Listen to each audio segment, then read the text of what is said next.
नमस्कार, मी अश्विनी पवार. अश्विनीज किचनमध्ये तुमचे खूप खूप स्वागत आहे. आजची आपली रेसिपी आहे तिळगुळाच्या पोळ्या. तर चला यासाठी लागणारे साहित्य आपण पाहू.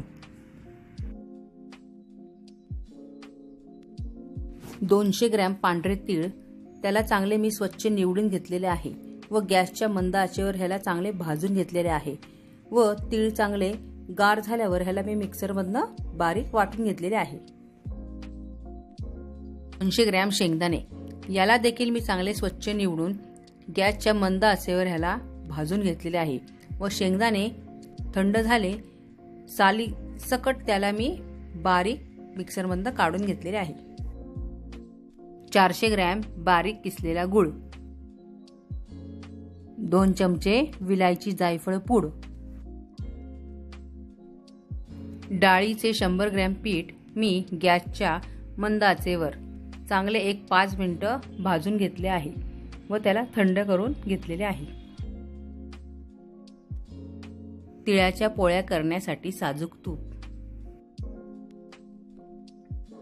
200 ग्रॅम मैदा आणि 200 ग्रॅम गव्हाचे पीठ, यामध्ये चिमूटभर मीठ टाकून तसेच त्यात 2 ते 3 चमचे साजूक तूप सोडून हळूहळू पाणी सोडून पीठ चांगले सैलसर मळून घ्यायचे.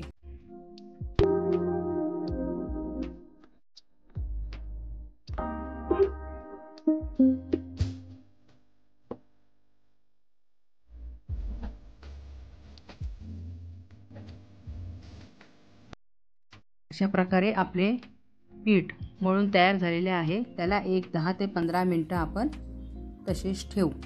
आता आपले पीठ चांगले भिजते तोपर्यंत आपण सारण तयार करून घेऊ. तिळाचा कूट, शेंगदाण्याचा कूट, बेसन पीठ,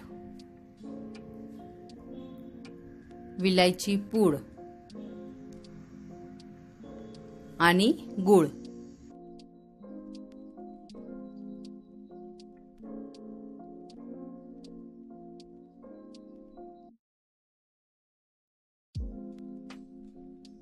या सर्व साहित्यामध्ये 3 ते 4 चमचे साजूक तूप टाकून याला चांगले एकजीव करून घ्यायचे.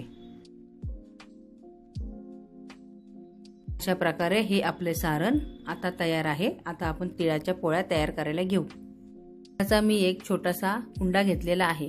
त्याला मी असा गोलाकार फिरवत आहे. त्यामध्ये सारण भरून तो पूर्ण पॅक करते आणि हळूहळू तिळाची पोळी लाटून मी गॅसच्या मंद आचेवर ह्याला भाजते.